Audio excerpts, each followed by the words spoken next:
Bien, bonjour à tous et bienvenue pour ce nouveau webinaire USTV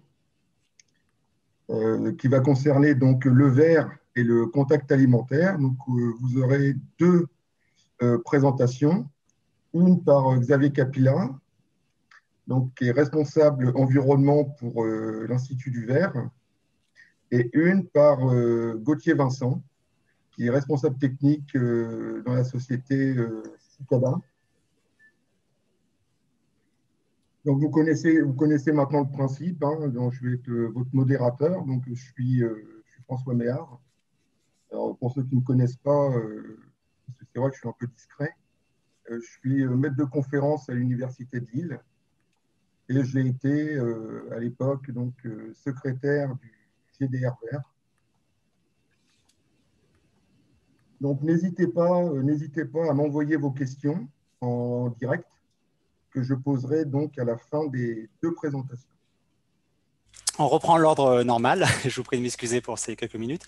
Donc moi, je vais vous parler de comment on élabore les valeurs toxicologiques de référence. Donc, quelles sont leurs origines et jusqu'à leur obtention. Donc quand on m'a demandé de faire cette présentation, on m'a demandé de parler des VTR et des DGA. Donc tout simplement, avant de retourner sur le plan, tout simplement, je suis allé chercher les définitions officielles de ces deux acronymes.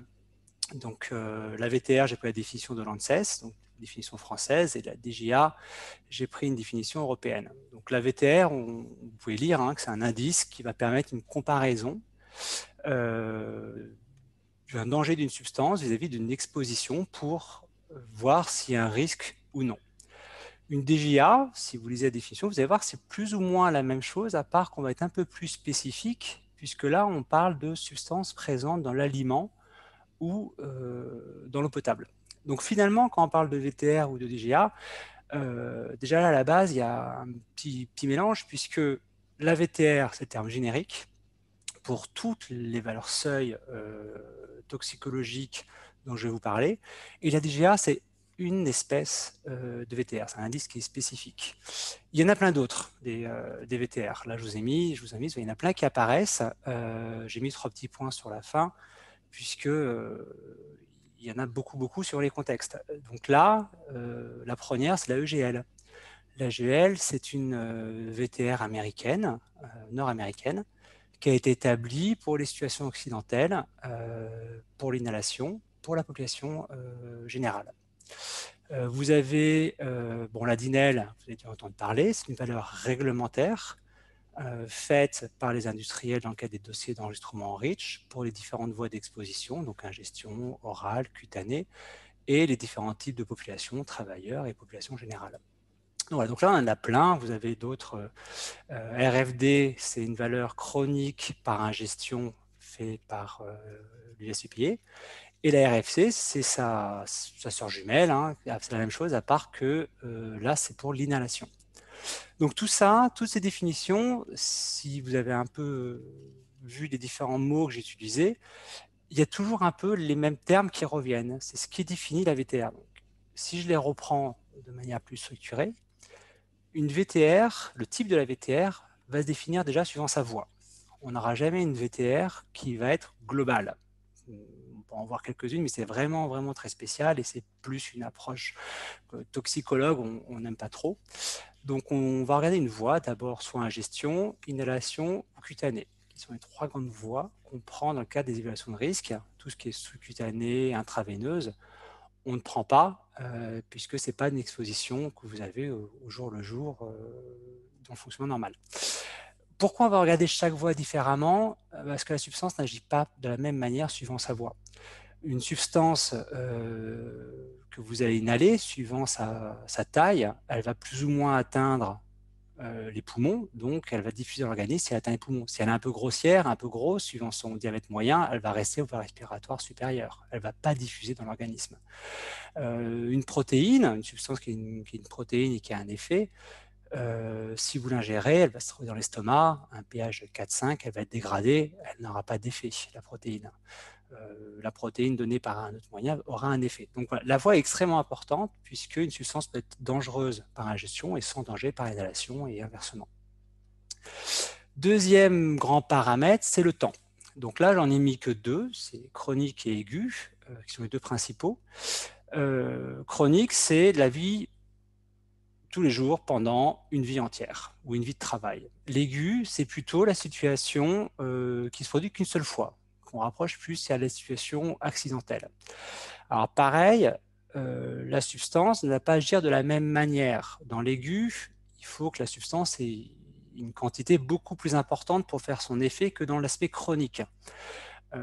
Pour vous donner un exemple schématisé, hein, le supplice de la goutte d'eau, c'est quand vous êtes attaché et que vous avez une goutte d'eau qui tombe de manière séquentielle sur une partie de votre corps, toujours le même endroit. Une goutte d'eau qui tombe une fois, ça ne va rien vous faire. Mais par contre, si ces gouttes d'eau tombent de manière régulière pendant plusieurs jours, plusieurs mois, vous allez devenir fou. Inversement, vous mettez ces gouttes d'eau, vous l'amplifiez, vous en faites une vague de tsunami, elle tombe une fois sur vous, ça vous suffit pour mourir. Donc ça, c'est le côté aigu, et le côté chronique, c'est la goutte d'eau qui va se répéter sans arrêt. Troisième terme, la situation. Alors, j'ai mis normal entre guillemets, c'est ce que j'appelle normal, c'est vous, moi, maintenant. C'est quand on est au travail, c'est quand vous êtes chez vous, enfin, travail devant ordinateur, hein, quand vous êtes chez vous, quand vous êtes dans la nature ou autre. L'accidentel, c'est quand il y a une utilisation d'une substance qui n'est pas normale, une fuite ou autre, donc là, une situation accidentelle. Et le spécifique, ben, typiquement, la DGA en fait partie. La situation de la DGA, c'est une situation alimentaire, soit avec la nourriture, soit avec l'eau, donc on est dans un domaine spécifique, donc une situation qui est bien cadrée. Quatrième critère de définition, la population. Donc soit il y a deux grands types de population, travailleurs et population générale. Le travailleur, c'est vous quand vous êtes à votre bureau. Alors à votre bureau, quand vous êtes sur la ligne de process. Généralement, on pense plus aux personnes qui sont dans la ligne de process à ce moment-là. La population générale, ben, c'est la même personne, et quand chez elle le soir ou le week-end. Dedans, on va intégrer soit les sensibles, hypersensibles, soit les classiques. Donc classique, ça va être un adulte. Sensible, on va intégrer les enfants, on va intégrer les femmes enceintes. Hypersensible, les nourrissons, les personnes âgées, souffrant de pathologies telles que l'asthme ou autres. Donc voilà, donc quand vous déterminez une VTR, il faut regarder chacun de ces 4 critères pour savoir comment se situe votre VTR et comment vous pouvez l'utiliser. Puisque forcément, vous ne pouvez pas utiliser une VTR chronique pour une situation aiguë. Ça ne marchera pas du tout, ce qui paraît assez logique. Mais voilà, donc il y a souvent des mélanges là-dessus, des gens qui prennent une VTR, qui l'utilisent, alors que ce n'est pas du tout le contexte. La définition de la VTR est extrêmement importante. On a beau avoir plein de définitions, enfin d'avoir une définition avec ces 4 critères, d'avoir plein de VTR différentes, ceci n'empêche que la méthode de création de la VTR est quasiment toujours la même. Je vais schématiser ici. 2 étapes. La première, on va choisir une étude toxicologique. Donc on va faire une étude biographique, et on va retenir sur les études sur les animaux, éventuellement études épidémiaux. Donc si on a des informations, ce n'est pas pour toutes les substances.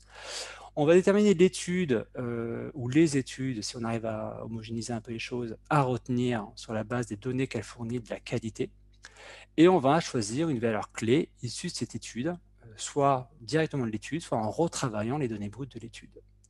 Une fois qu'on a cette valeur clé, ce fameux POD, point de départ, on va le retravailler pour obtenir une VTR qu'on va appliquer à l'homme. Donc, on va lui appliquer différents facteurs, temps d'exposition recherché. Si l'étude qu'on a est une étude sur ce qu'on appelle subchronique, c'est-à-dire sur des rats 90 jours ou 1 an, qu'on veut faire une étude sur vie entière, ben, il faut tirer ça sur 2 ans, un rat vivant 2 ans. La qualité de l'étude, si on n'est pas très sûr, cette étude est vieille et qu'il nous manque des données, la connaissance qu'on a sur la substance, le passage entre le rat à l'homme, le type de population qu'on étudie, si c'est travailleur, général, sensible, hypersensible, etc. Il y a plein de facteurs différents que le toxicologue peut obtenir la VTR. Dit autrement, imaginez vous avez une étude faite sur rat, on obtient une NOEL, donc c'est-à-dire qu'on obtient une dose sans effet adverse sur le rat de 55 mg par mètre cube. Ben, j'ai obtenu donc mon POD, mon point de départ. Je vais faire une VTR chronique. Là, je suis en milligrammes par mètre cube, c'est donc de l'inhalation. Premier travail de base, là, j'ai fait une étude sur quelques rats. Il faut que j'amène ça à la population générale de rats. J'utilise un facteur intra-espèce. Ce facteur, les guides me le font varier entre 1 et 10. C'est le tox qui, avec des données, va choisir. Donc là, on va dire je prends le maximum, 5,5. Maintenant, ma Noël couvre l'ensemble de la population des rats. Maintenant, je veux couvrir les travailleurs. Donc, j'utilise un facteur interespèce. Je passe du rat à l'homme. Facteur de 1 à 10 aussi. Donc là, je vais prendre 10 parce que j'ai peu de connaissances ou autre. Donc, j'obtiens ici, ces deux facteurs sont les deux à minima que je dois faire, une VTR inhalation chronique pour le travailleur de 0,55 mg par mètre cube, qui me permet donc de dire qu'en dessous de cette exposition-là, je ne verrai pas apparaître d'effets adverses chez mon travailleur. Effets adverses qui n'ont pas été identifiés chez le rat. D'autres facteurs sont possibles. Hein. Je vous disais tout à l'heure, c'est le toxicologue qui va décider de ces facteurs-là. Donc dit comme ça paraît relativement simple, une VTR. On peut en faire je caricature un peu, hein, on peut les faire en 10 minutes. Hein. D'autres fois, on peut les passer 2 mois. Je vais vous expliquer pourquoi des fois ça prend beaucoup de temps. Alors quand je dis 2 mois, je parle quand c'est un consultant qui va faire une valeur toxique de référence. Quand c'est un organisme avec groupe de travail, etc., ça va prendre plusieurs années, surtout quand d'ailleurs ce sont des valeurs réglementaires qui se mettent en place et qui vont servir dans la réglementation. Donc les premières difficultés, je vais montrer quelques-unes. Donc la première difficulté, c'est ce que je vous ai présenté avec la Noël et après j'en déduis, c'est ce qu'on appelle du A-seuil. Donc pour vous expliquer, là je vais faire un peu de toxicologie mais sur 2 transparents. Une des bases de la toxicologie réglementaire, c'est que si on a un temps d'exposition constant, eh ben, si on expose quelqu'un à une dose de substance, l'effet adverse va apparaître à partir du moment où je vais atteindre la fameuse dose lambda. C'est-à-dire là, vous voyez, tant que je suis en dessous de la dose lambda, j'ai rien. Dès que j'arrive à la dose lambda, j'ai un effet qui apparaît. Donc ça, c'est l'effet à seuil. En dessous de la dose lambda, j'expose pour le temps T ma personne. En dessous de la dose lambda, je n'ai pas d'effet. Au-dessus, j'ai un effet. Donc c'est l'effet à seuil. En termes d'évaluation du risque, ce sont des effets qui sont pratiques, puisqu'il me suffit de m'assurer que je suis bien en dessous de ce seuil pour protéger mon travailleur. Alors bien évidemment, ce seuil, il n'est pas aussi, là vous avez, c'est bien droit, etc. C'est pas, de la toxicologie, c'est aussi de la biologie, donc on n'est pas comme ça, on a plutôt une courbe comme ça. C'est-à-dire que dans la partie basse, ce sont les personnes hyper sensibles qui vont déclencher l'effet avant, donc c'est pour ça qu'on a des effets à gauche de la dose lambda, et en haut, ce sont les personnes hyposensibles, donc celles qui résistent plus longtemps, qui vont déclencher les effets plus tard. Donc ça, c'est les hyposensibles. Donc le toxicologue, lui, il essaye de déterminer cette courbe-là quand il fait ses tests sur des rats, sur des souris, suivant la situation, ou des lapins, suivant la substance. On préfère les rats généralement pour une histoire de vie, dans la collectivité en cage, de sensibilité aussi. La souris est plus sensible à un certain nombre de substances et d'autres paramètres. Quand on fait cette courbe, on essaie de déterminer la Noël. Dans l'exemple d'avant, c'était la dose sans effet. Donc, c'est ça qu'on essaie de déterminer. Ce n'est pas celle où il n'y a pas du tout d'effet. C'est celle où l'effet est statistiquement non représentatif. C'est-à-dire, vous pouvez très bien avoir un rat qui a montré un effet, mais on n'est pas capable de dire que si cet effet, exposé ou pas exposé, il l'aurait montré finalement. C'est peut-être un effet pas naturel, mais qui serait venu avec le temps, du fait de la vie du rat. On développe des effets qui ne sont pas liés à des expositions à côté. Donc voilà, donc c'est ça le principe de l'effet à seuil, et sur lequel on a des VTR à seuil qui arrivent. Alors le sans seuil, lui, il va surtout concerner les substances qui vont avoir une action sur l'ADN ou l'ARN, c'est-à-dire sur nos gènes. La substance va venir modifier votre patrimoine génétique. Et là, il faut savoir que notre patrimoine génétique, il est agressé continuellement. Tous les jours, il est continuellement agressé, il se répare très bien tout seul. Et après, c'est une question de probabilité. Des fois, il ne se répare pas. Il ne se répare pas et ça entraîne le processus de cancérigénisation. Alors, c'est très caricatural ce que je dis, mais l'idée est vraiment là. Vous êtes exposé à une substance qui va toucher votre ADN se répare, donc vous pouvez très bien être exposé pendant X temps, et ne jamais rentrer dans ce processus qui va amener au cancer, puisque chaque fois votre ADN va se réparer. Et puis, ben, pas de bol, vous serez exposé, peut-être moins que votre voisin, mais l'ADN ne va pas se réparer à un moment donné. Donc là, vous rentrez dans ce processus. Donc, il y a vraiment cette notion de probabilité. On n'est plus capable de dire, ben, il y a un seuil ou dessous, il n'y a pas de risque. Il y aura toujours un risque parce qu'il y a une probabilité. Donc le but du jeu, c'est de descendre la probabilité le plus basse possible. Donc ça, c'est l'effet à seuil. Les effets sans seuil, eh ben, puisqu'on a toujours un risque, donc on a cette droite qui se fait. Et si on veut 0, il faut juste pas d'exposition. Voilà. Donc là-dessus, quand on fait une VTR, il faut fait d'exposition chez les rats où on va voir apparaître des cancers, et après, par des outils statistiques, on va amener le plus bas possible, on va finalement, dans le domaine des faibles doses, on va tirer vers le bas pour réussir à amener une dose à une probabilité qu'on va estimer acceptable pour la société. Alors en France, on a une valeur qui a été mise dans la réglementation pour les sites et sols pollués qui est de 10-5, qui a plus ou moins été acceptée ailleurs dans les autres réglementations. C'est-à-dire, donc, vous acceptez un cas pour 100 000 expositions, un cas de cancer supplémentaire pour 100 000 expositions à la substance dans le scénario que vous avez décidé. Voilà, c'est une probabilité qui est estimée faible et acceptable pour la société. Donc ça, c'est ça. Voilà. Il faut identifier les VTR qui sont sans seuil, puisque respecter la VTR d'un effet sans seuil ne veut pas dire que vous maîtrisez l'exposition vis-à-vis du travailleur.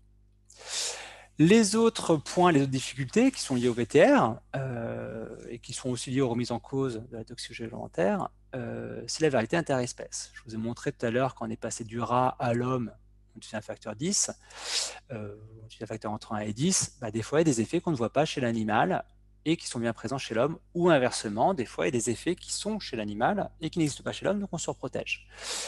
C'est un biais du système. On peut difficilement faire autrement, à part faire des études sur le comportement et les substances dans l'organisme. Ça se fait beaucoup en pharmacie, ce qui paraît assez logique. Ça se fait ça se fait pas du tout dans le monde de la chimie. C'est pas du tout la culture du monde de la chimie, et ça sera un travail extrêmement important. Deuxième remise en cause, c'est les effets cocktails, puisqu'une VTR est toujours propre à une substance.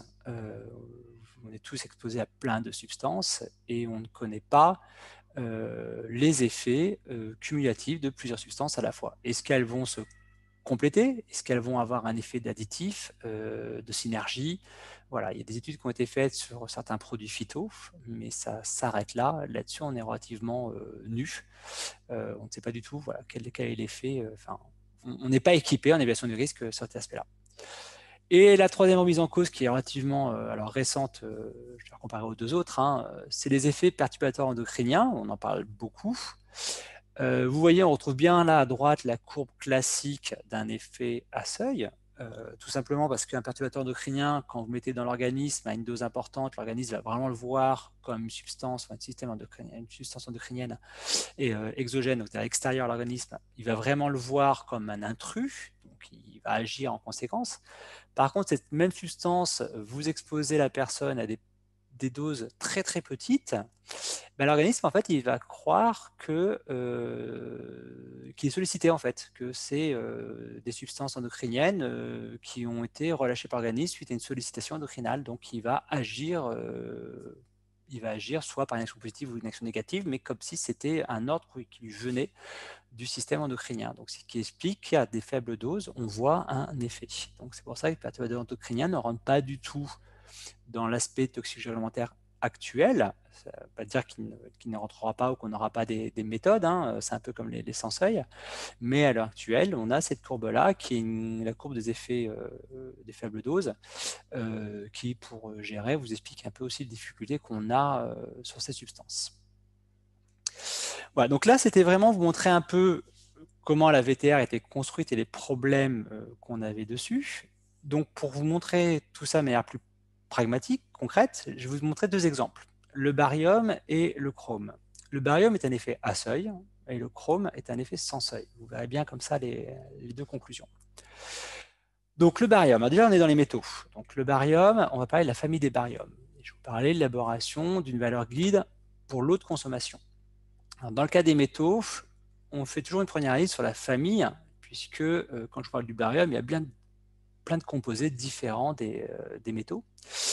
Donc il va falloir voir comment on peut, est-ce qu'on utilise chaque composé ou est-ce qu'on peut faire quelque chose de barium. Donc, dans le cas du barium, ce qui est important pour la valeur guide dans l'eau, c'est de voir qu'il y a des composés du barium qui vont varier suivant leur solubilité. Il y a les solubles et les insolubles. Les insolubles, dans notre cas, sont généralement non toxiques, puisqu'ils ne vont pas diffuser, dans l'organisme, ils ne vont pas réagir dans l'organisme, tandis que les solubles vont l'être. Donc, on va prendre les bariums solubles. Et après, on va tous les regrouper pour étudier ça vis-à-vis de l'élément barium. Alors, quand vous regarderez, si vous regardez le barium, vous verrez que beaucoup d'études sont faites sur le chlorure de barium, puisque en termes de solubilité, c'est un des plus faciles à gérer et à pouvoir mettre dans les eaux de consommation des rats, etc. etc. Donc ici, je ne m'occupe pas des insolubles, je m'occupe que des bariums solubles et je vais regarder tous les tests toxicologiques que j'ai sur ces éléments. Donc dans l'étude biographique, je m'aperçois que j'ai pas mal d'études chez l'animal qui montrent un effet critique sur les reins, c'est-à-dire que la substance est néphrotoxique. Et chez l'homme, j'ai des études épidémiologiques où je n'ai pas montré d'effet néfaste. Donc j'ai deux finalement sources d'informations. Donc j'ai un tri qui s'est fait bien évidemment. Là vous voyez pas tout ce qu'il y a derrière, mais ça c'est les conclusions. J'ai des études de bonne qualité. Donc j'ai un effet à seuil, j'ai des études chez l'animal et des études chez l'homme. Dans les différents organismes qui ont fait cette valeur guide, certains sont partis sur les études chez l'animal, d'autres chez l'homme. Donc on va voir les deux voies. Première voie, tous ceux qui sont partis sur l'étude chez l'animal sont quasiment tous partis sur une étude faite par le NTP, donc États-Unis, en 1994, étude 2 ans sur les rats et les souris, sur une voie à ingestion, on mettait dans l'eau, c'est le chlorure de barium. Hein. L'effet critique est la néphrotoxicité. Et ils n'ont pas utilisé les résultats au sens, le point de départ qui était la dose sans effet qui était donnée, mais ils avaient des données détaillées, donc ils ont repris toutes les données détaillées de l'expérimentation, ils les ont retravaillées par leur propre outil statistique. Ce qui fait que les organismes ont tenu une dose sans effet, donc une Noël finalement, suivant l'organisme et suivant son outil, qui varie entre 58 et 62 mg de barium par kilo corporel de rat par jour. Vous voyez, on est dans le même ordre de grandeur. Hein. L'outil statistique n'a pas changé grand-chose, ce qui est plutôt bien, ce qui est plutôt positif. Donc une fois qu'on est là-dessus, donc là, on est chez le rat. Donc on va appliquer des facteurs d'incertitude pour amener ça chez nous, finalement, l'homme. Donc ils ont tous utilisé des facteurs inter et intra-espèce de 10. Donc intra-espèce peut couvrir l'ensemble de la population des rats, je vous rappelle, et inter-espèce, on passe du rat à l'homme. Ils ont tous également rajouté un facteur de 3 qui est lié au fait qu'il n'a pas été étudié correctement les effets reprotoxiques du barium quand ces seuils ont été élaborés. Donc ils ont tous dit, par précaution, on va prendre un facteur supplémentaire de 3 par manque de données reprotoxiques, c'est-à-dire d'effet du barium sur le fœtus ou sur nos capacités à nous reproduire. Donc on obtient une valeur qui va entre 0,19 et 0,20 mg de barium par kilo corporel par jour. Donc là, nous, ce qui nous intéresse, c'est l'eau. Comment maintenant on va passer à l'eau? Tout simplement, on va rapporter ça à l'eau consommée. Donc, ces organismes, sur leur étude biographique du barium, ont pu déterminer que l'eau apportait 20% du barium qui était dans notre organisme, à peu près. Donc, c'est-à-dire que 20% de barium de notre organisme est issu de l'eau. Donc, c'est-à-dire que moi, il faut que je prenne en compte que ma dose limite, cette dose qui est autorisée de 0,19, enfin, on peut dire 0,20 pour simplifier, il y a 20% qui peut venir de l'eau, mais pas plus. Ensuite, je considère, puisque c'est par jour, que j'ai une consommation d'eau par jour. Donc là, on passe de 1,5 à 2 litres d'eau par jour, suivant les organismes et suivant leur référentiel. Enfin, je suis en kilo par corporel. Là, pareil, je vais multiplier par le poids de l'homme, qui va varier suivant les organismes de 60 à 74. 60, c'est l'OMS. On n'est plus global. 74, c'est plutôt les États-Unis qui vont prendre. On est un peu plus corpulent parce qu'on n'a pas la moyenne de l'OMS là-dessus. Ce qui fait que toutes les valeurs guides du barium varient suivant ces critères qui sont dessous, de 1 à 2 mg de barium par litre. Donc là, vous voyez la valeur guide du barium en partant sur la même étude. On a un facteur 2, ce qui n'est vraiment pas énorme, malgré les quelques différences qu'on peut avoir. Bien le fait que chacun ait retravaillé ses données, par les outils statistiques, on a quelque chose qui est assez homogène là-dessus. Après, on va regarder ceux qui sont partis sur l'étude, c'est l'étude épidémiologique. Donc, ces études, 3 études biologiques qui ont été faites aux États-Unis, où on a comparé des collectivités entre elles. Aucun effet identifié, une concentration moyenne de barium exposé estimée à 7,3 mg par litre. Les études épidémiologiques avaient des limites, du fait de leur époque. L'analytique n'était pas exceptionnelle, il n'y avait pas de prise en compte des facteurs de confusion, c'est-à-dire par exemple pas prise en compte du tabagisme ou des choses facteurs de ce style-là. Ceci n'empêche qu'ils ont considéré que malgré ces limites, les études étaient de bonne qualité, vous pouvez les retenir, et ils retiennent 7,3 mg de barium par litre pour sans effet, une dose sans effet. On peut être au-dessus, mais en tout cas les études donnent ces effets-là. Un facteur d'incertitude intra-espèce, donc c'est-à-dire entre hommes, puisque là on était sur une collectivité américaine, on va élargir à tout le monde. Donc on a des valeurs guides basées sur les études épidémiologiques qui varient entre 0,7 à 1, puisque certains organismes ont arrondi à 1 du fait des incertitudes. Ils ont dit autant arrondir à 1, ça ne sert à rien de mettre 0,7. Donc certains ont préféré garder 0,7. Donc là on obtient de 0,7 à 1 mg de barium par litre. Vous voyez, on est exactement dans le même ordre de grandeur par la voie chez l'animal. Donc 2 études différentes et on a entre 0,7 et 2 mg de barium par litre, qu'on soit basé sur le rat souris ou chez l'homme. C'est quand même donne une confiance sur cette donnée-là, malgré les limites analytiques qu'on a pu voir, etc., qui est assez importante. Donc voilà, ce que je m'utilise ici, même ordre de grandeur. Cas particulier du barium, ces valeurs pourront peut-être changer prochainement. Pourquoi? Parce que je vous disais que, par exemple, pour l'animal, on avait un facteur de 3 lié au manque de données reprotoxiques. Les dossiers d'enregistrement REACH qui ont été faits, qui ont été déposés en 2010, avaient fait des propositions liées aux données reprotoxiques, et notamment de faire un test sur une génération développée.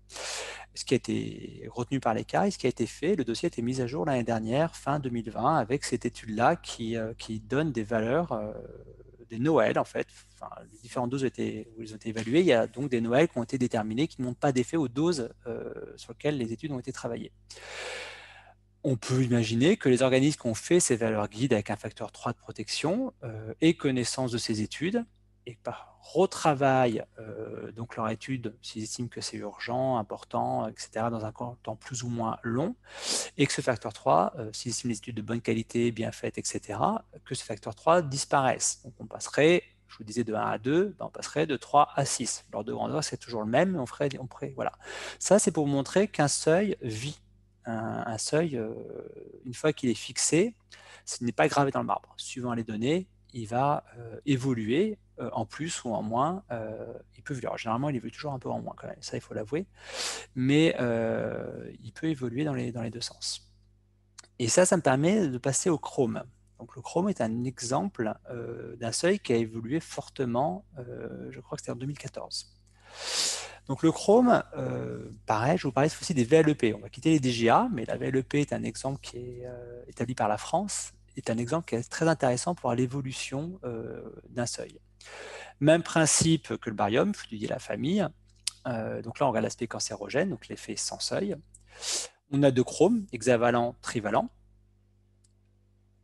Donc le trivalent, on n'a rien qui est prouvé au niveau cancérogène. L'hexavalent, au niveau inhalation, il n'y a aucun doute, il est cancérogène. Au niveau ingestion, un organisme américain,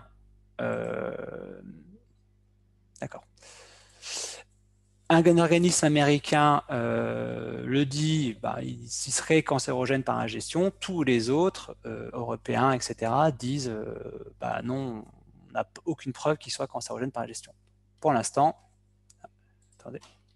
Voilà, on va regarder que donc sa valeur limite d'exposition professionnelle, c'est-à-dire la limite à laquelle doit être exposé un travailleur. Donc là, on va regarder la chronique, c'est-à-dire 8 heures par jour, 220 jours de travail par an et sur 40 ans, par inhalation.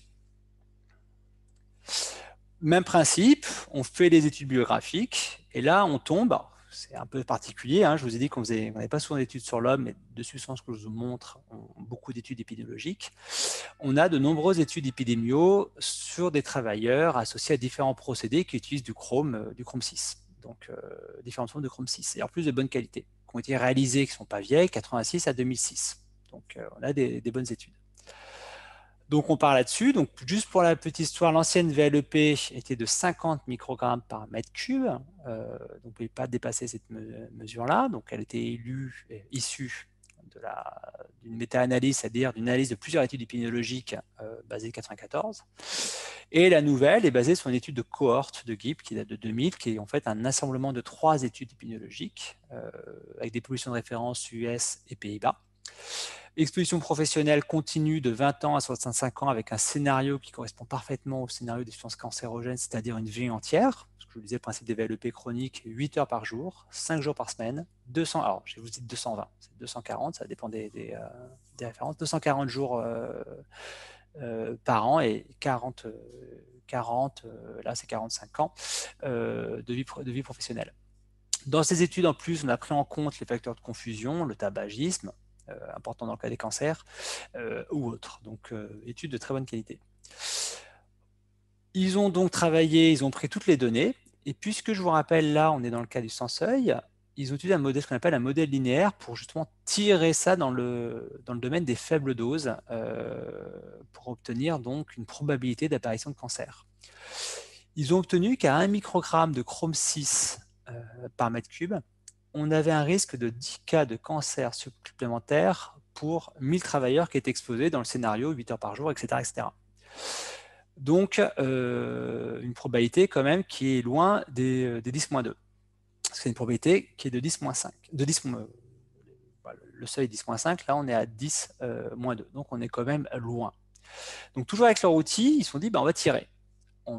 Si on veut 10-3, on est à 0,1. Si on veut 10-4, on est à 0,01. Alors, ça paraît très linéaire et très simple, genre un produit en croix ici, mais voilà, il y a un vrai outil pour au moins arriver au 10.2. Si on continue sur cette logique, on dirait 10.5 à 0,001 microgrammes de chrome 6 par mètre cube. Et en fait, ils ont dit, non, on ne peut pas tirer, puisque à force de tirer, pour arriver à 10-5, qui serait la logique, on a des approximations statistiques sur la base des données qui sont des doses plus fortes. Les approximations sont trop importantes et c'est plus suffisamment solide. Donc, on va bloquer la VLEP. On va la bloquer à 1 microgramme de chrome 6 par mètre cube. C'est-à-dire que l'excès de risque est de 10-2, beaucoup plus fort que le 10-5. Donc la VLEP n'est pas suffisante toute seule pour assurer une protection du travailleur. Donc c'est-à-dire que la VLEP, dans ce cadre-là, du sans-seuil, c'est un outil parmi d'autres pour assurer l'évaluation du risque. C'est-à-dire des fois, vos VTR, c'est pas une fin en soi. C'est qu'un début. Vous les respectez, c'est bien, mais dès qu'on parle du cancérogène, il ne faut pas oublier qu'il y a tout le processus de travail qui se met en place, voilà, le système clos, on va essayer de la remplacer par une substance quand c'est possible, ou autre. Quand vous allez chercher, alors je parle des VLEP, on est bien loin du domaine bien loin, façon de parler des DGA, mais voilà, ça c'est pour montrer que derrière les DGA, si c'est des valeurs sans seuil, on pourrait avoir la même approche, ça ne suffit pas des fois. Dans le tableau où il y a toutes les VLEP, les valeurs limites d'exposition professionnelle, vous ne voyez pas celles qui sont sans seuil ou à seuil. Donc voilà, c'est aussi une limite du système, c'est que il y en a certaines, oui, vous êtes en dessous, l'objectif, on peut considérer qu'il va être atteint. L'autre, non, c'est qu'une étape. Donc cette notion de probabilité pour les sans seuil est extrêmement importante, et vous voyez que une VTR n'est pas signe, le respect d'une VTR n'est pas forcément signe de protection. Donc sur les VTR, voilà, donc là je vous ai présenté les VTR à 2 exemples, donc c'est pour montrer un peu les différences. Les VTR étaient basés sur des données, donc chez l'animal ou chez l'homme, d'origine diverses. Donc là, les deux séquences que je vous ai montrées sont de bonne qualité. Vous avez des VTR qui sont basés sur des données beaucoup plus anciennes chez Lara ou autres, où on est beaucoup moins sûr des choses. On fait des approximations des choix qui ne sont pas solides. Donc derrière la VTR, il y a quand même quand on gratte un peu, ben, des fois il y en a certaines qui sont robustes, d'autres qui sont peu robustes. Donc il faut faire très attention à cet aspect-là. Une VTR pour une même substance, vous allez pouvoir, pour la même définition, vont être différentes suivant les organismes, suivant leur outil, les facteurs d'incertitude qu'ils prennent. Une VTR n'est pas gravée dans le marbre, elle peut évoluer, apparition de nouvelles données, apparition d'épidémies ou d'études épidémiologiques ou autres. Et chaque VTR répond à un objectif qui est bien précis, qui est un contexte réglementaire généralement, et on peut difficilement les transposer de l'une à l'autre. Une VTR faite pour une VLEP, voilà, la limite d'expression professionnelle, une autre, une DINEL faite pour les dossiers d'enregistrement, il ne faut surtout pas mélanger les deux, c'est pas du tout pareil. Vous ne pouvez pas en prendre une pour remplacer l'autre si vous n'en avez pas. Donc voilà, au niveau des l'évaluation de risque, bien penser, enfin bien voir quelle définition est derrière la VTR. Donc là, sur l'évaluation de risque, je vais passer la parole à Xavier qui va vous présenter ça. Et je vous remercie. Donc effectivement, moi, l'objectif, c'est pas de vous faire une présentation complète sur le contact alimentaire, c'est de voir comment on utilise les valeurs de référence toxicologiques dans le cadre du contact alimentaire. Donc le premier point, c'est, je vais vous montrer un petit peu les aspects de méthodo, c'est assez rapide, hein, et puis ensuite l'application au verre, sachant que le choix qu'on a fait, c'est de garder un peu de temps pour les questions. Donc, les hypothèses de base en termes de méthodologie pour le contact alimentaire, c'est qu'on considère qu'il y a seulement une fraction de la valeur de DJA, donc la valeur dose, on va dire, qui est acceptable pour un humain, qui peut être apportée par les matériaux en contact des denrées alimentaires. Et donc, cette fraction, elle peut être de 10 ou de 20% en fonction de l'exposition par l'alimentation. Si vous avez déjà une exposition par l'alimentation à une substance qui est de même ordre de grandeur que la DJA, alors on va autoriser que 10% par les matériaux. Et si vous avez une exposition à une substance donnée par l'alimentation qui est en dessous de ce qui est recommandé, alors on va autoriser un petit peu plus, donc 20% pour les matériaux en contact des denrées alimentaires. L'hypothèse structurante aussi, c'est qu'on consomme 1 kg d'aliments chaque jour, on considère un adulte de 60 kg, ce qui nous fait un ratio à peu près de 17 grammes par kilogramme de poids. Néanmoins, depuis 2016, il y a des recommandations, alors pour l'instant qui ne sont pas forcément déployées, sauf si vous mettez à la limite un article à destination de ces populations, qui visent à remettre un peu en cause le ratio de 17 grammes par kilogramme de poids, en voyant qu'il y a un certain nombre de populations qui ont des ratios de consommation plus importants. C'est-à-dire un enfant qui est encore alimenté avec du lait infantile, il ne boit que ça et il a un poids qui est assez faible. Donc le ratio n'est pas de 17 grammes par kilogramme. Et ils ont fait des études pour regarder sur différentes populations et ils ont constaté que le ratio pouvait aller jusqu'à 150 grammes par kilogramme. Donc on peut corriger le 17 grammes par kilogramme avec un ratio, vous voyez que ça fait quasiment un facteur 10 encore, hein. Et puis, on considère des aliments emballés dans 6 décimètres carrés, notamment pour tout ce qui est éléments plats, pour avoir un ratio de volume-surface de contact. Donc, voilà un peu ce que ça donne. Donc, rappel des hypothèses, on consomme 1 kg d'aliments par jour. Et ce qu'on regarde pour avoir une situation sûre, c'est que 10% de la DGA, donc j'ai pris l'hypothèse où on n'a droit qu'à 10%, fois le poids estimé, donc 60 kg divisé par la quantité quotidienne consommée, 1 kg, donc dans le cas général, est supérieur au niveau toxicologique de référence, donc à la DGA en général. Excusez-moi, la DGA fois tout ça doit être supérieur au niveau de migration. Le niveau de migration, on peut soit l'obtenir par un test, soit par un calcul en disant, par exemple, dans mon emballage, il y a telle quantité de substance. Si toute la substance migre dans l'aliment, j'obtiens tel niveau. C'est plus bas que la valeur visée. Donc, c'est bon, je n'ai pas besoin de faire de test. À l'inverse, Si en faisant ce calcul, j'arrive à toute la substance à migrer dans l'aliment, je dépasse la valeur visée, alors je peux passer par un test. Et donc, c'est ce qu'on va voir après avec des simulants alimentaires.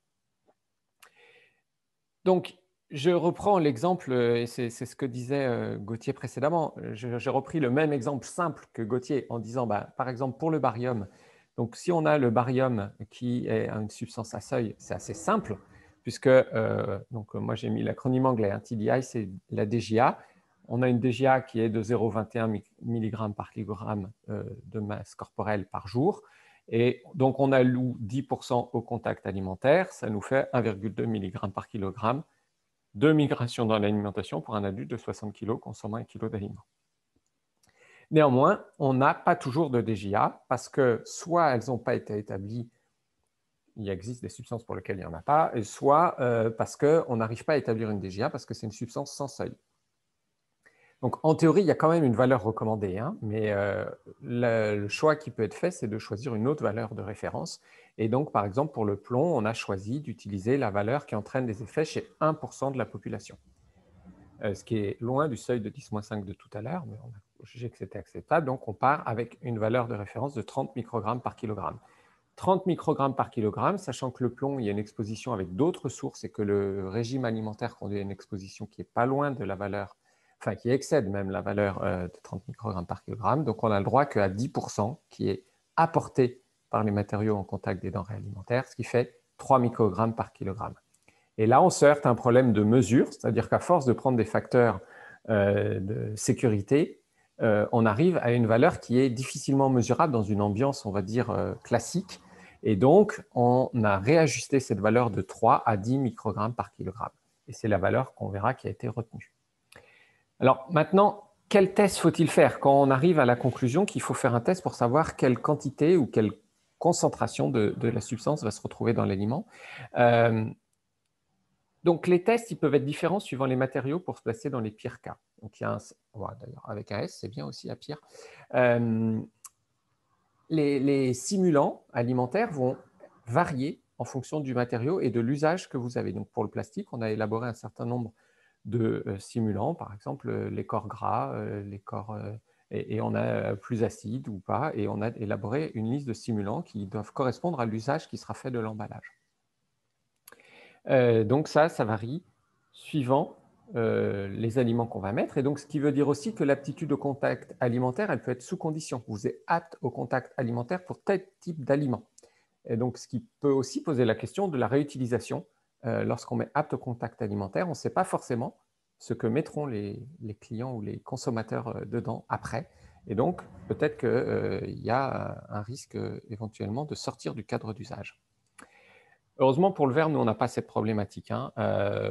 Historiquement, pour le verre, on a appliqué la directive qui s'appliquait aux emballages en céramique, c'est-à-dire un test à base d'acide acétique 4%, 24 heures de contact à 22 degrés, et ce qui a été repris par les normes ISO avec une révision qui a eu lieu ces dernières années qui vise à introduire des temps de contact différents, donc on va en reparler 2 heures ou 24 heures, et des extractions successives pour les articles qui sont réutilisés.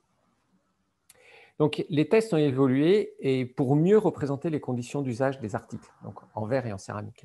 Donc, pour distinguer notamment les contacts courts du contact long et l'usage unique à l'usage répété. Évidemment, ce n'est pas tout à fait la même chose si je conserve un alcool pendant 20 ans dans une bouteille ou si j'ai un temps de contact de mon verre lorsque je prends mon repas de quelques dizaines de minutes. Sachant que ce verre va en plus être réutilisé, lavé à chaque fois entre-temps, donc on peut se permettre de faire des tests qui sont un peu plus adaptés. Donc, les nouvelles conditions de test qui ont été développées dans le cadre des normes ISO 6486 et 7086, c'est de distinguer, donc, pour contact court et contact long, 24 heures qui miment les migrations sur du temps de contact long et 2 heures pour les temps de contact court. Vous voyez qu'on a une certaine sécurité parce qu'un repas, par exemple, ça dure assez rarement 2 heures, même si ça arrive parfois dans l'année quand même.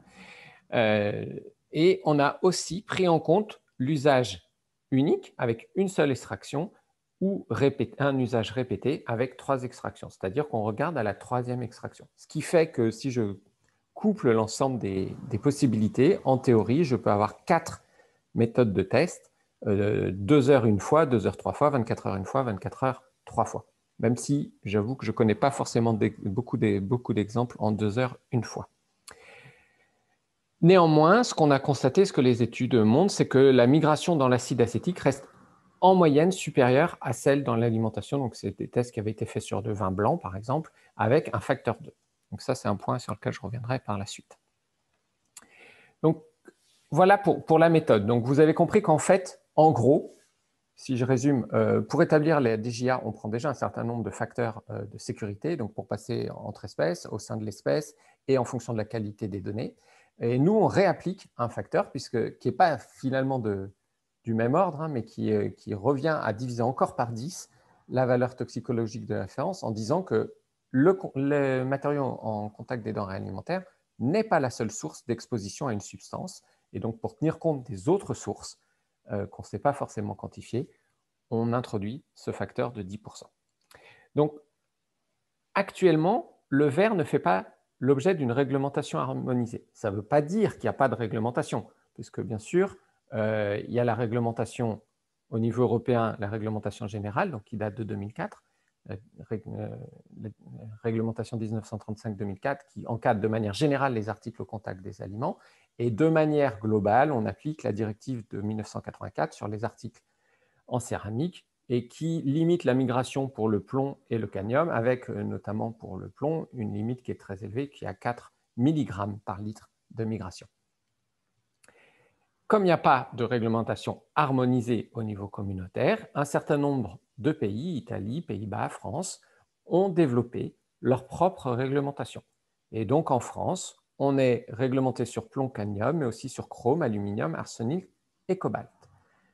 Donc, c'est le choix des autorités françaises qui sont dit, au fur et à mesure des dernières années, quand des nouvelles valeurs DGA sont apparues sur l'aluminium, l'arsenic, le cobalt, ont souhaité encadrer un peu plus strictement. Ce n'est pas spécifique au verre, hein, c'est verre céramique, mais un peu plus strictement ce type d'article. Donc, en France, voilà les valeurs qui sont appliquées pour l'aluminium, le cobalt et l'arsenic. Vous voyez que c'est des valeurs. Bon, donc à droite, je vous ai mis la source toxicologique. Donc, on voit qu'on est parti d'une dose hebdomadaire tolérable pour l'aluminium de 1 mg d'aluminium par kilogramme de poids corporel par semaine. Et donc, on a mis un facteur de 10% parce qu'il y a d'autres sources d'exposition à l'aluminium et qui conduisent à une exposition importante à l'aluminium. Et on arrive à cette limite qui pose aucun problème pour le verre. Je n'ai pas d'exemple d'article en verre qui franchirait cette limite. Pareil pour le cobalt, on est parti d'une DJT, donc une dose journalière tolérable de 0,0014 mg de cobalt par kilogramme de poids corporel, qui est une dose élaborée par les Hollandais, avec un facteur de 20% pour les matériaux au contact des denrées alimentaires, et on arrive à une valeur de 0,02 mg par kilogramme, et encore un peu plus bas pour l'arsenic. Donc, voilà comment on arrive à ces valeurs qui sont très très basses, c'est à force d'appliquer, on va dire, différents facteurs de correction. Sachant qu'à l'heure actuelle, ces valeurs ne nous posent, une fois encore, pas de problème au niveau des articles en verre. Ce qui est en cours de discussion, c'est de réviser la directive 84500, notamment pour inclure le verre, mais pas uniquement. Donc, il y aurait un abaissement des valeurs de migration pour cadmium et plomb, qui sont en cours de discussion, et l'élargissement de la liste des métaux concernés. Donc, là, c'est les plus probables, avec une question sur le cuivre. On ne sait pas s'il y est ou pas, mais sinon, probablement aluminium, nickel, chrome, cobalt, arsenic et barium. Donc, les valeurs qui sont visées, donc je vous ai mis à chaque fois la valeur actuelle et la valeur visée, et puis les aspects de toxicité qui sont pris en compte. Donc, par exemple, pour le plomb, on voit que il y a l'effet neurotoxique et néphrotoxique qui sont pris en compte, qui conduisent à abaisser d'un facteur 400 la valeur limite de migration.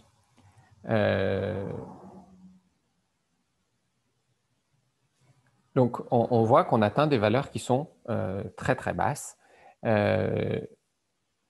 Et d'ailleurs, je pense que j'ai fait une erreur, que c'est en microgrammes par litre sur la colonne de droite. Et sur la colonne de gauche aussi, d'ailleurs. Voilà, donc avec des valeurs, donc pour le barium, on arrive à une valeur qui est proche de celle pour l'eau potable, 1,2 mg. qui est relativement élevé en pratique par rapport aux autres métaux, mais qui correspond aux données toxicologiques dont on dispose.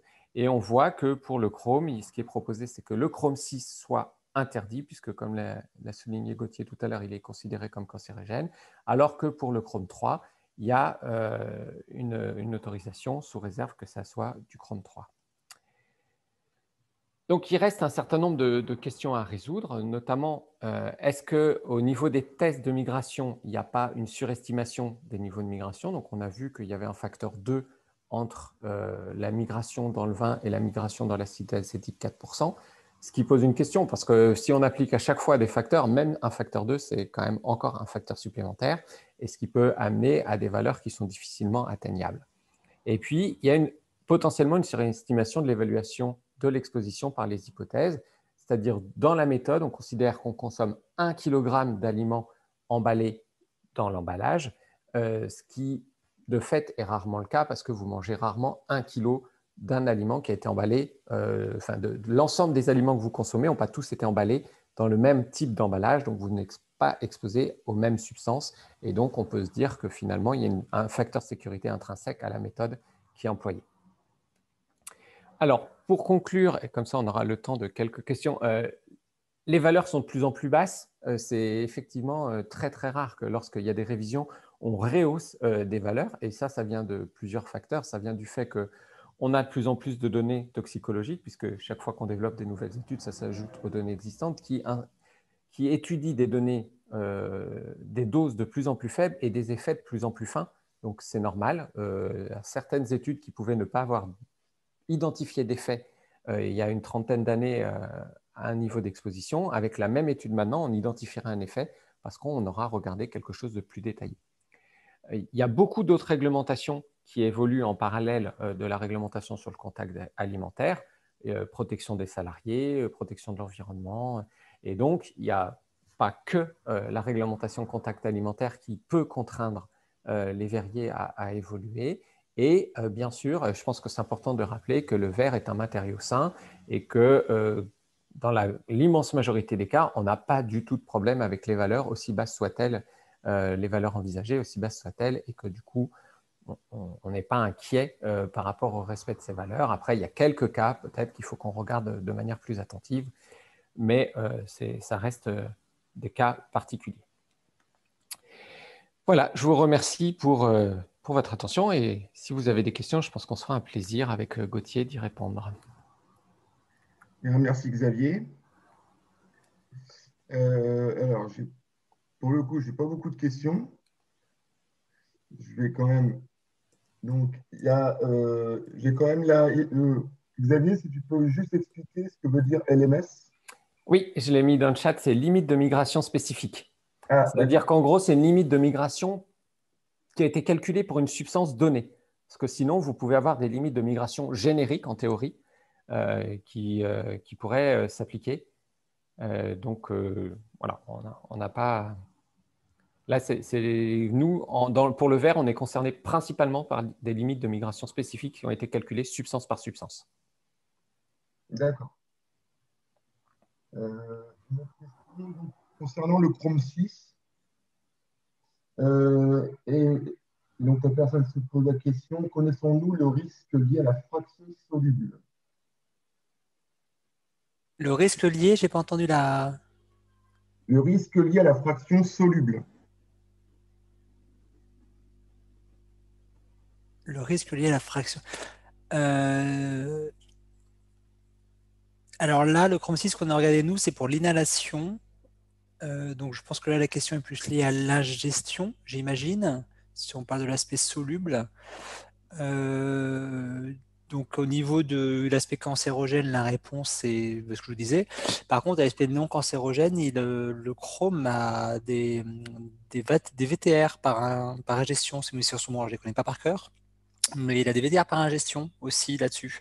Alors par contre, forcément, ça ne va pas concerner le travailleur, puisqu'on considère qu'il ne mange pas sur son poste de travail, mais la population générale. D'accord. Donc là-dessus, la forme soluble, etc., est bien évidemment prise en compte, oui, dans les analyses. D'accord. Et il y a une autre question, c'est est-ce que les textes réglementaires sont accessibles à la communauté, notamment la communauté verrière? Et est-ce qu'on peut en direct suivre leur évolution? Donc ça, Oui, bien sûr, les textes réglementaires, enfin, si vous tapez 1984-500 ou 1935-2004 sur Google, vous avez bien sûr la première réponse qui est la soustraction basique, on va dire, et ensuite vous avez les textes de Ralex. Donc, bien sûr, vous avez accès. Ensuite, il y a une page dédiée sur le site de la Commission européenne, donc je pourrais vous transmettre l'adresse, qui permet de suivre les différentes consultations, les différentes évolutions, propositions et autres. C'est le même process que pour toutes les évolutions réglementaires, donc tout ça est public. Ce qui n'est pas forcément toujours diffusé de manière plus large, c'est potentiellement un certain nombre de documents qui sont présentés en réunion ou autre, quoi. Mais en général, tout est public et on peut y accéder sans problème. Donc, comme la présentation de Gauthier était un peu large, pas forcément dans le domaine du verre, qu'en est-il, il y a une question, c'est qu'en est-il du nickel dans les ustensiles en inox?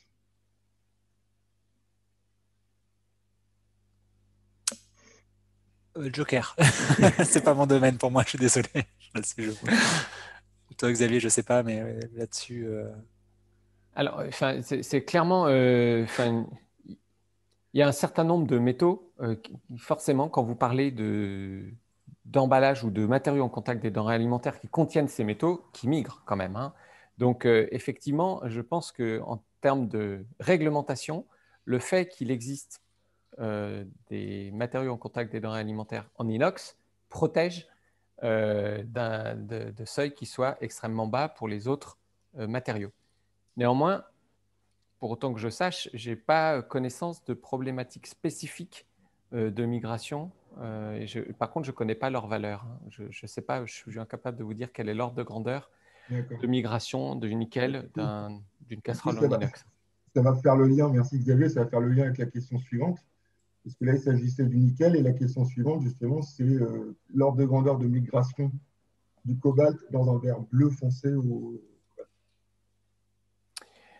Alors, je n'ai pas un exemple précis en tête, mais ce que je sais, c'est que notamment par rapport à la réglementation française, où je vous ai dit, il y a des valeurs qui sont assez basses, qui sont donc pour le cobalt 0,02 mg par kilogramme, ce qui fait 20 microgrammes, hein.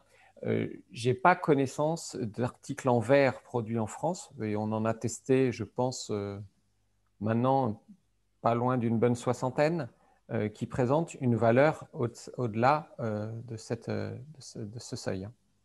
Donc, pour le dire clairement, enfin, nous, on a fait un certain nombre de tests avec et notamment pour tester les nouvelles méthodes de test, hein, pour aluminium, cobalt, arsenic et puis les autres métaux, barium, chrome, nickel et autres. On n'a jamais identifié de problème pour des articles en verre et en général, on est en dessous des seuils de quantification au niveau analytique, notamment pour le cobalt et l'arsenic. D'accord. Donc même, et ça c'est un des points qui est assez difficile, hein, à présenter, c'est que même quand il y a les éléments présents dans le verre, à des teneurs qui peuvent sembler importantes pour un observateur extérieur, parce que dans d'autres matériaux, quand vous dites que vous avez, je vais dire, je ne sais pas pour le cobalt ou l'arsenic, mais si vous avez 100 ppm ou 200 ppm d'une substance, ce n'est pas pour autant que vous en observez qui bouge, vu qu'elle est emprisonnée dans la matrice. Et donc ça, c'est quelque chose qui est un peu différent de certains autres matériaux qui, lorsqu'ils ont des teneurs à 200 ppm, vont observer une migration mesurable. Alors que nous, en général, dans le verre, quand vous avez 200 ppm, vous n'observez pas de migration mesurable. Vous observez une migration mesurable quand vous atteignez des valeurs qui sont plus élevées, plutôt à 1000, 2000 ppm. D'accord. J'ai une dernière question, c'est moi, c'est toujours que je pose une question un peu bête. Estime à quel horizon au niveau de la réglementation, on n'est plus l'autorisation d'utiliser les éléments de précipitation périodique pour faire des verres? Alors, il y en a qui disparaîtront, enfin, il faut être clair, hein, et Non, plus. mais justement, c'est pour ça. comme la Non, mais réglementation évolue et puis qu'on nous. Parce que moi, j'ai quand même. En fait, on nous interdit des éléments, mais c'est plus en fait les éléments dans les précurseurs qu'on nous interdit plus que les éléments dans le verre, quoi. Parce que je vois, par exemple, on travaille avec Safran, on nous interdit d'utiliser du bord dans, le, dans la formulation des verres, parce qu'en fait, le précurseur de verre est H3BO3 et CMR. alors, c'était le point que j'allais te dire en réponse, c'est que dans l'immense majorité des cas, les contraintes qu'on voit arriver pour le verre, c'est plutôt des problématiques liées à l'exposition de travailleurs et dans la chaîne de production que Ouais, des contraintes liées à l'article en verre. ouais Il est c'est ça. clair que même sur un verre Boro, le niveau de migration du bord, il est extrêmement faible et on Ouais, voilà. n'observe rien. Ouais. Euh, Hormis le cas du cristal où effectivement on observe la migration du plomb, sur les autres verres, la plupart du temps, on mesure rien, on fait des essais et le labo nous Ouais. renvoie un truc en nous disant vous êtes en dessous de tous les seuils. Ouais. Donc voilà, donc ça c'est clair. Par contre, il est aussi clair que l'Europe pousse pour mieux protéger les travailleurs et ce qu'on voit, c'est clairement que on aura des problématiques d'exposition parce que avant notre usage, pour le mettre dans la composition, on peut avoir une exposition et qui peut poser un problème. Donc, on risque plutôt d'avoir ce genre de problème. Et la remarque que tu fais rejoint ce que je disais. Il est difficile d'expliquer à nos interlocuteurs que finalement, le verre, c'est une substance, que les atomes qu'on a mis dedans, ils sont pris dans la matrice et donc que ça n'a rien à voir si je Exactement. parle de 500 ppm de plomb enfin, dans une poudre qui serait sur la table disponible ou de 500 ppm de plomb dans un verre, vous n'avez pas la même exposition. On a cette difficulté qui perdure, hein, qui est avec les autorités, avec les clients, avec tout le monde, hein, Ouais. ça c'est clair. Et Safran, pour les connaître un peu, effectivement, ils ont une liste de substances qui sont interdites dans le process, Ouais, c'est ça, oui. indépendamment au final de la présence, enfin du risque associé à la présence des Tout à atomes fait. dans l'article qu'on livre. Tout à fait. Et ça rejoint aussi finalement l'histoire du bord, ça rejoint aussi la présentation, le cas particulier que vous avez fait avec le barium. Parce que nous, finalement, le chlorure de barium, entre guillemets, on s'en fiche un petit peu, puisque nous, on utilise souvent c'est plutôt du carbonate. Et puis le barium, quelle est sa toxicité dans le verre? Alors, les essais qu'on a faits montrent que le barium ne bouge pas quand il est dans le verre haute teneur où Ouais. on le met habituellement, même dans un cristallin, quoi.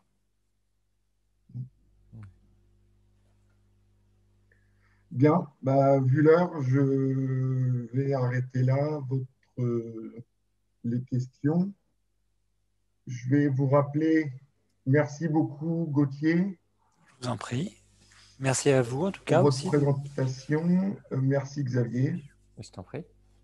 Je vous rappelle à tous que le prochain webinaire aura lieu le 21 mai sur les bulles dans le verre. Donc là, c'est très Saint-Gobain. Donc ce sera Katia Buroff qui sera modérateur. Et au niveau des orateurs, sur le site de l'USTV, pour l'instant, il n'y en a qu'un, c'est Franck Pigeonneau qui va faire une des deux présentations. Voilà, je vous remercie à tous, je vous souhaite un bon après-midi et un bon week-end sous le soleil. Enfin, en tout cas, nous, on est sous le soleil dans le Nord. Merci, à bientôt. Voilà. Au revoir. Merci, au revoir à vous. Au revoir.